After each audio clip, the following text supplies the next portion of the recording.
Hi guys, welcome to Harishma sparkle of life. இன்றைக்கி ஒரு Sunday சமையல் தான் பார்க்க போகிறோம். ஸோ இன்றைக்கி என்னோடய ஃப்ரெண்டு தான் வந்து ஃபிஷ் குழம்பு செஞ்சுருந்தாங்க. ஸோ வாங்க எங்களோட ஸ்டைலில் நாங்கள் எப்படி பண்ணோன்னு பார்க்கலாம். ஸோ ஃபர்ஸ்ட் வந்து தேங்காய், ஜீரகம், அப்புறம் கொஞ்சமாக பூண்டு, கருவேப்பிலை, தென் தனி மிளகாத்தூள், அப்புறம் கொஞ்சமாக மஞ்சத்தூள், அப்புறம் கொஞ்சம் தனியாத்தூள் இதெல்லாம் போட்டு நல்லா கிரைண்ட் பண்ணிக்கணும்.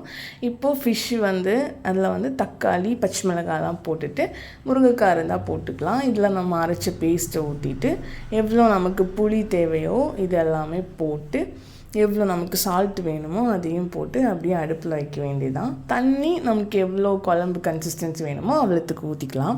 ஸோ இது வந்து கன்னியாகுமரி ஸ்டைல் மீன் குழம்பு தான். நாங்கள் இப்படி தான் செய்வோம் எங்கள் ஊரில், அதனால நாங்கள் அப்படியே பண்ணிட்டோம்.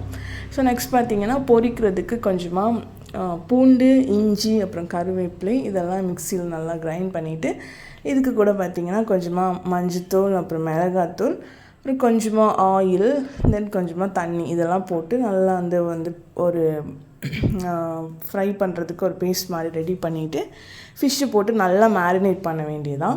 ஸோ மேரினேட் பண்ணிவிட்டு அதை அப்படியே பொரிச்சு எடுத்தால் சூப்பரான ஃபிஷ் ஃப்ரை ரெடி ஆயிரும். ஸோ இன்றைக்கி எங்களோட சமையல் இதுதான். Bye, love you all.